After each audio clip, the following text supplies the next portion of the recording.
Finding genetic sequences in signals intelligence. That Seems sounds interesting.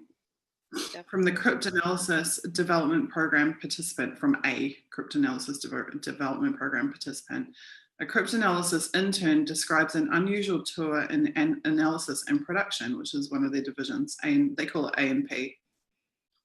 The Office of Tradecraft for Analysis, housed in the Advanced Analysis Lab, partners with other government agencies, academia, and private corporations to develop SIGINT analysis tradecraft and doctrine. OTA is made up of people with backgrounds ranging from analysis to engineering and just about everything in between, working on problems related to how we do analysis. They address questions such as, how can we best discover group structures and or hierarchies from call graph metadata? And how do we identify unknown unknowns? Interesting. Practically speaking, what does that mean?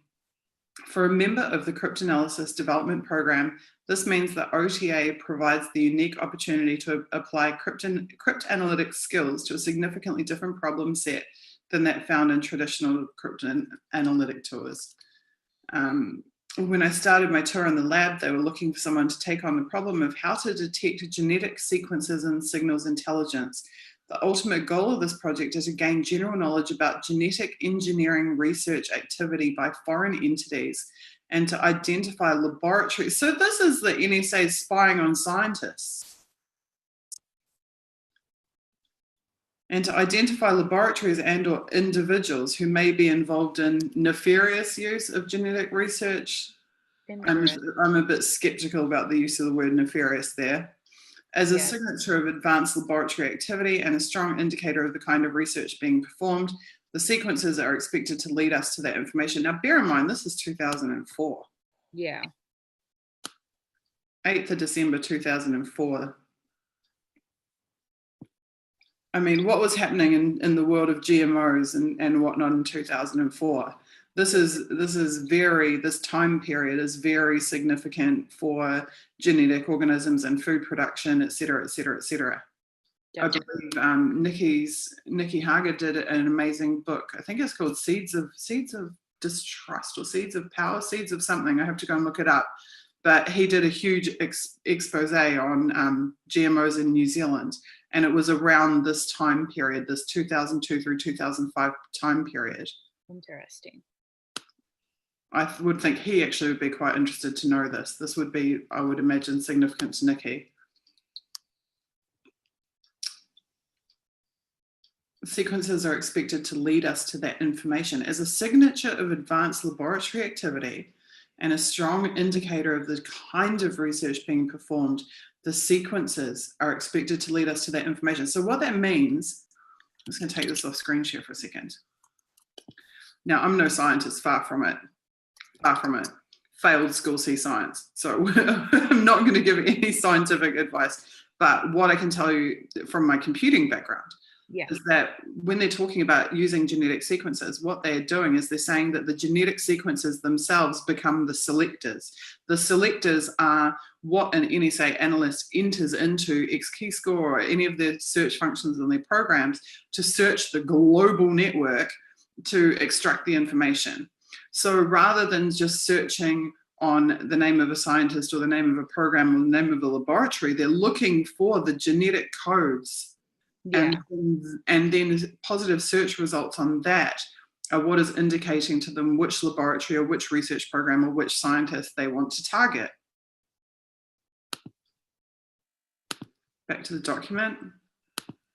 I used many of the skills I learned in CA classes, such as statistical analysis, and wrote several programs to test different algorithms, much like I had in my diagnosis tour.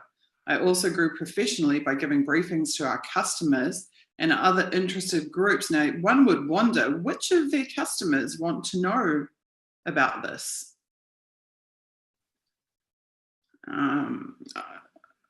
Attending conferences, both in-house and external, and gaining a broader sense of the SIGINT system by partnering with another office. By teaming with the Technical Exploitation Center, we tested our most accurate algorithms in the front-end environment.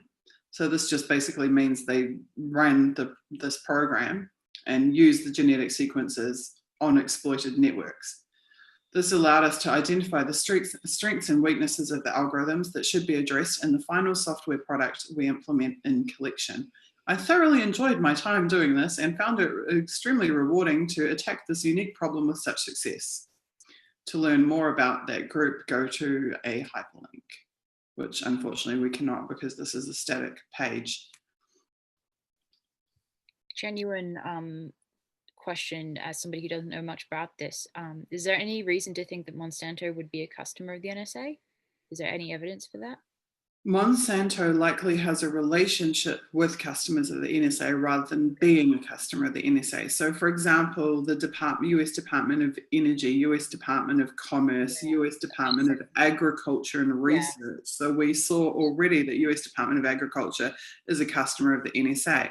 So the question is really not necessarily is Monsanto a customer of the NSA. The question is who of the customers of the NSA disclose information derived from signals intelligence to corporations in the commercial sector?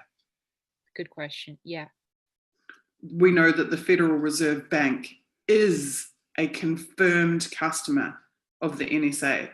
Absolutely. Who does the Federal Reserve Bank share that signals intelligence with, or information derived from that signals intelligence? We've talked about the FBI's practices of parallel reconstruction, where they take information that they got from the NSA that they can't tell a court they got from the NSA, that they can't use in a court case or in a prosecution or even really shouldn't in an investigation. But what they do is they reconstruct that information. So we gave an example where the NSA tells the FBI that Susie has something in a safe in her room, and the FBI creates some pretext to enter Susie's house, which is unrelated to the safe, so that they can access the safe and then say, haha, look what we found in Susie's safe. Now, the question is, and I've never heard anybody ask this question, but I would think it's extremely significant. If the FBI can do parallel reconstruction, what is to stop the Federal Reserve Bank doing parallel reconstruction?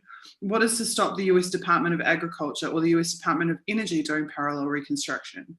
So if the Federal Reserve Bank receives signals intelligence from the NSA and it can't tell anyone that it got it from the NSA, what's to stop them using other subcontracting investigators, whatever, to reconstruct that information, to give them a cover for how they obtain the information and to pass that on to the Monsanto or the whoever else, whatever other large global corporations that they want to benefit from that intelligence without revealing to them that the intelligence is sourced from the NSA. Very true. Is parallel reconstruction practiced by anyone other than the FBI? That would be the question that I would ask. Well, I will search parallel reconstruction, the Snowden and Snowden.com, but I doubt it'll come up with anything. They probably wouldn't use that term if they did. No, Snowden's talked about parallel reconstruction a number of times.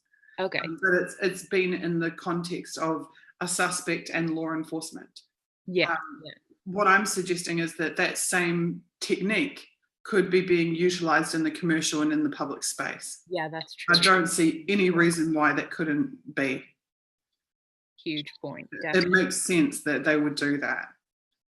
So does Monsanto receive information from NSA? Probably indirectly through a customer of the NSA and probably without disclosure of the source. Unfortunately true, yeah. In my opinion. Are they receiving the ultimate benefit of signals intelligence from the NSA? Without a doubt. Without a doubt. These documents state over and over and over again that they are about shoring up US economic power. So without a doubt, the corporations are ultimately benefiting from the intelligence. Now, this whole nefarious genetic research thing stinks like rotten fish to me. What it smells like is that they want to be on top of genetic research, and their pretext for that is, oh, we want to make sure no one's doing anything they shouldn't be. But actually what they're trying to do is to achieve supremacy in that space. Stay on top of the curve.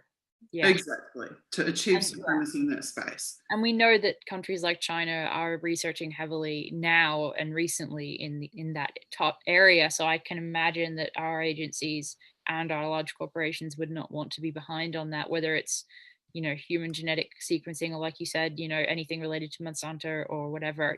There's a whole lot of different applications for this type of material. So absolutely.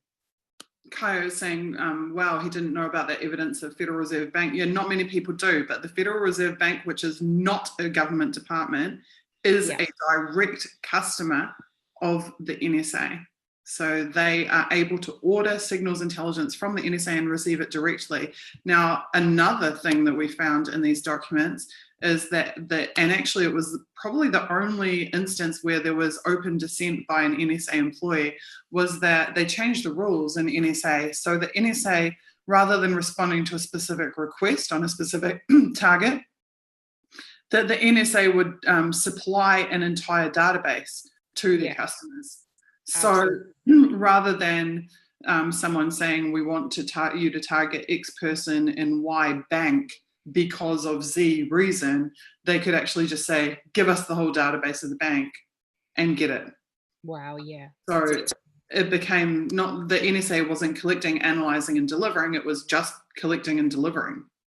And the receiving entity is able to do whatever analysis they want to do. Yeah, and we've talked before about the importance of customers and the reasons why we need to focus on that when it comes up. And I'm hoping we will see some more information on that as we go through. For sure. Okay, so I think that this is significant. It's Great. the first thing that I've ever heard about genetic sequences being selectors. Yeah. And I think the question about parallel reconstruction is a really good one. Yeah. Yes. And I've never heard of any sort of interest or link between the NSA and any type of genetic research at all. So this is a huge eye opener for me as well. The scope of what the NSA looks at and looks into is massive, and it's insane that they would be into these topics. Have nothing to do, I would assume, with national security. I mean, I get that the reason they're saying it does, but like you said, in reality, who knows?